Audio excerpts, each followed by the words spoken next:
네, 오늘은 이고니온에 두 사도가 도착하여서 늘 하던 대로 일단은 유대인의 회당에 들어가서 하나님의 말씀을 전합니다. 근데 반응이 오늘은 독특한데 유대와 헬라의 허다한 무리가 믿게 됩니다. 반대로 2절에 보니까 순종하지 않은 유대인들이 있어서 이들이 이방인들 마음을 선동하여서 형제들에게 악감을 품게 하거늘. 그래서 주의 복음이 전해졌는데 한편은 지금 그의 복음에 믿고 순종하였고 또 반대편은 순종하지 아니하였고 그 마음에 악감을 품게 되었다라고 표현하고 있습니다.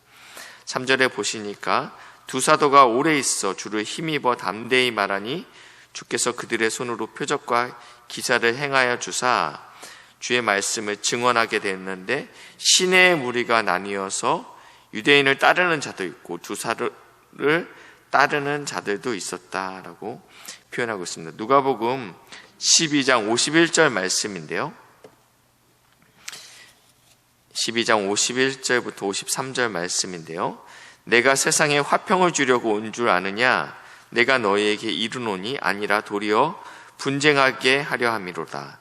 이후로부터 한 집에서 5사람이 있어 분쟁하되 셋이 둘과 둘이 셋과리니 아버지가 아들과 아들이 아버지와 어머니가 딸과 딸이 어머니와 시어머니가 며느리와 며느리가 시어머니와 분쟁하니라 하시니라. 예수님께서 하셨던 말씀이신데 진리가 전해지는 곳에는 이러한 일들이 있다라는 것입니다. 우리가 하나가 되면 좋겠죠. 사랑 안에서 하나가 되면 좋겠지만 이 복음이 전해지고 진리가 전해지는 곳에는 반드시 진리를 듣지 못하는 사람들이 있다라는 것이죠. 문제는 무엇이냐면 이 불화를 두려워하여서 거짓 복음을 전해서 모두에게 좋게 전하는 것이 더 큰 문제라는 것입니다. 정말 위험한 것은 복음이 낳는 불편한 분리가 아니라 두리뭉실한 복음으로 감추어진 거짓된 연합이라는 것입니다. 사람들을 좋게 하기 위해서 예수의 복음 외에 다른 것들을 첨가해서 이것도 해야 되지만 다른 것들이 있습니다 라고 전하는 것이 더 큰 문제라는 것입니다. 그렇지만 이들이 복음을 올바로 전했을 때 이들 안에서 이러한 반응들이 일어났던 것들 당연한 것이다 라고 이해하시면 좋겠습니다. 5절인데요.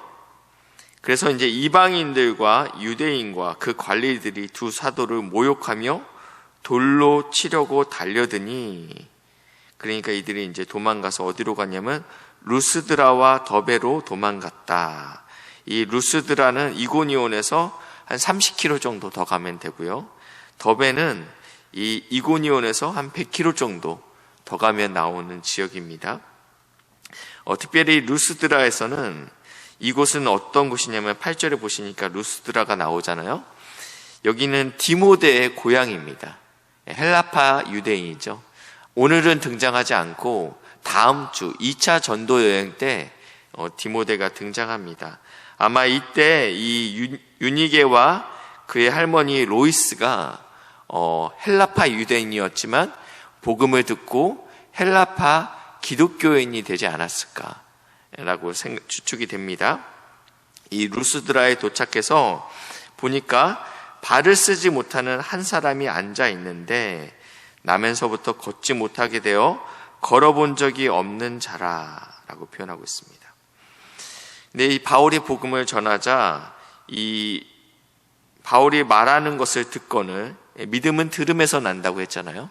근데 한 번도 걸어보지 못한 이 안진뱅이가 이 복음이 들렸던 것 같아요. 그래서 바울이 주목하여 구원받을 만한 믿음이 그에게 있는 것을 보고 내 발로 일어나 걸으라. 이거 사도 베드로가 했던 안진뱅이 미문에 있었던 그 사건과 같은 것 같습니다. 비슷해 보이는데 무리가 이 바울이 한 일을 보고 너무 놀랐던 거예요. 그래서 방언으로 소리 지릅니다.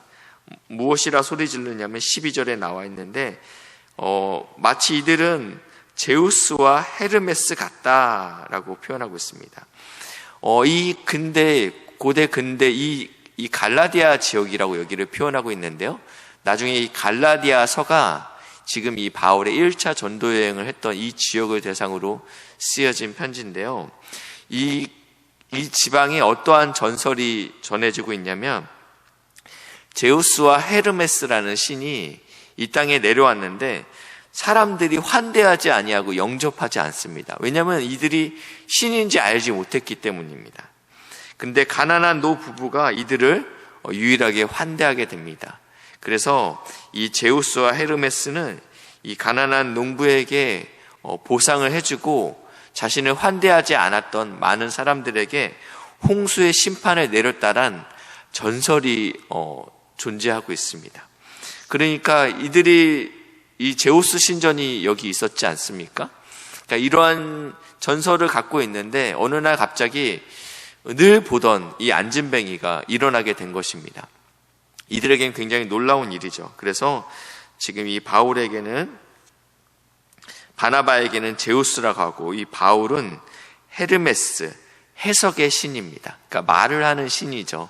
그러니까 이 바울이 주로 복음을 전했기 때문에 바울에게는 헤르메스, 그리고 바나바는 제우스다. 이들이 이 땅에 내려왔구나. 다시 우리가 이때 이 일을 잘 환대해야 된다. 우리가 홍수의 심판을 당하지 않기 위해서 이들을 잘 환대해야 되겠다. 그래서 이 제우스 신당의 제사장이 이들을 환대하기 위해서, 지금 제사 드리기 위해서 오니까 이것들을 간해서 이 바나바와 바울이 옷을 찢고 무리 가운데 뛰어들어 소리질러 우리가 당신들과 같은 성정을 가진 사람입니다 라고 이야기하는 것입니다. 이러한 현상이 바울의 어떠함 때문에 일어났다라고 성경에서 표현하지 않고 있습니다. 오늘 성경에서는 이러한 역사는요, 구원받을 만한 믿음이 있었기 때문에 일어났다라고 표현하고 있습니다. 네, 바울의 어떠한 신실함, 그의 능력에 탁월함이 있는 것이 아닌 우리 안에 말씀을 들으면 우리 안에 생기는 구원받을 만한 믿음만이 이것들을 가능케 한다라고 성경에서 이야기하고 있고요. 두 번째는요, 우리 가운데 많은 이런 유혹들이 찾아온다라는 것입니다. 정말 위험한 것은 돌을 들고 우리를 때리러 찾아오는 그 사람들이 아닌 우리를 하나님 자리로 올려놓는 그 반응들이 위험하다라는 것입니다. 그래서 바울과 바나바는 옷을 찢고 우리는 당신들과 같은 성정을 가진 사람들입니다 라고 고백함으로 인해서 지금 이러한 어떠한 우상 숭배를 하는 일들이 있죠. 그러니까 바울과 바나바를 그 우상의 자리로 올리는 그 일들을 막게 됩니다. 그러면서 이제 복음을 전하는데요, 놀랍게 앞에 비시디아 안디옥과는 다른 내용을 전하게 됩니다. 거기서는 하나님께서 우리를 택하시고, 그리고 애굽에서 출애굽시키시고, 그리고 광야에서 참아내시고, 그리고 사사기를 통해서 하나님께서 계속적으로 사사를 보내시고, 그래서 너희들이 왕을 구하지 않았느냐, 뭐 이런 설교를 쭉 했다가 나중에 구약 성경에 어떻게 예수님이 죽었다 다시 살아날 것들, 어저께 설교였는데 그런 아주 굉장히 어려운 이야기들을 풀어냈다면, 오늘은 이 헬라인들을 향해서 말씀을 전했던 것 같아요. 어떻게 전하냐면요,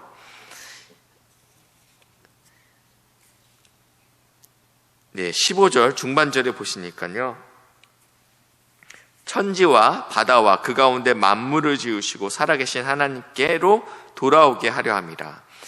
하나님이 지나간 모든 세대 모든 민족에게 자기들의 길을 가게 방임하셨으나, 그러면서 이렇게 얘기하죠. 하늘로부터 비를 내리시며 결실기를 주시는 선한 일을 하사 음식과 기쁨으로 여러분의 마음을 만족하게 하셨느니라 하고, 좀 다르게 표현하면 하늘을 보십시오. 때가 되면 비가 내리지 않습니까? 그래서 우리가 막 키우지 않는데 곡식들이 자라고 과일들이 자라지 않습니까? 이러한 모든 자연현상을 볼 때 하나님께서 반드시 우리를 사랑한다라는 것을 우리는 알 수 있습니다. 이러한 일반 계시로 하나님의 복음을 전하고 있었다라는 거예요.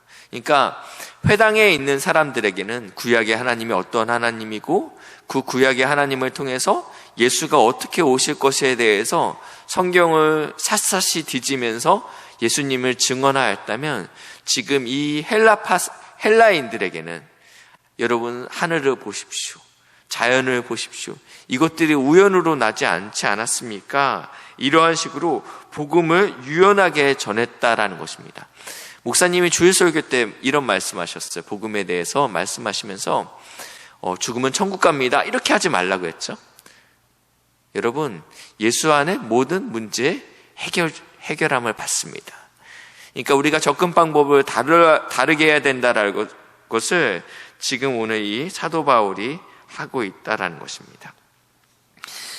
내일 저희가 이제 새벽 예배는 내일은 미스바 기도회인데, 내일 본문은 1차 전도 여행을 이제 마무리하는 단계입니다. 그래서 내일 꼭 성경 말씀을 같이 읽으셨으면 좋겠고요. 오늘은 본문이 여기까지라서 제가 여기서 마칠 건데요.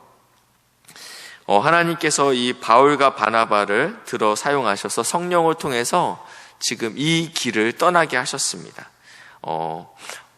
환대도 있었지만 환난도 있었습니다. 그리고 내일은 돌에 맞아서 죽을 뻔한 일들까지 이들은 겪게 됩니다. 그러함에도 불구하고 하나님의 복음을 전하기 위해서 두 사람은 성령에 힘입어서 하나님의 놀라운 일들을 감당하게 됩니다. 복음을 전할 때는 반드시 반대파가 있다는 것을 기억하셨으면 좋겠습니다. 모든 사람들이 우리를 환대하면 좋겠지만 반드시 진리에는 반대하는 영적인 전쟁이 있다는 것입니다. 두 번째는 우리 안에 능력이 있는 것이 아닌 하나님의 말씀을 선포할 때 구원받을 만한 믿음으로 반응하는 사람들이 있다라는 것을 기억하시면 좋겠습니다. 세 번째는 외적인 박해가 우리에게 굉장히 위협을 가하고 있지만 더 큰 위험은 우리를 향한 하나님 자리로 우리를 환대하는 그 환대를 배척하는 일이 더욱 중요하다라는 것을 기억하셨으면 좋겠습니다. 오늘 본문의 네 번째는 어떠한 사람들에게는 구약 성경을 기초로 하나님의 복음을 전해야 될 필요가 있지만, 또 어떠한 사람들에게는 일반 계시를 통해서 아니면 우리의 선한 행실로 통해서 하나님의 복음을 전하는 유연함을 가지시는 복된 믿음의 동역자들 되시길 주님의 이름으로 축복합니다. 기도하시겠습니다. 사랑의 하나님, 감사합니다. 우리에게 주의 말씀을 듣게 하시고 또 말씀을 들음으로 믿음을 주시니 감사합니다. 우리 안에 구원받을 만한 믿음을 허락하신 하나님, 받은 그 구원받을 만한 믿음을 가지고 우리의 이웃에게 하나님의 말씀을 전할 수 있는 복된 믿음의 동역자들 될 수 있도록 은혜를 부으시고 인도하여 주시옵소서. 감사드리며 예수님의 이름으로 기도했습니다. 아멘.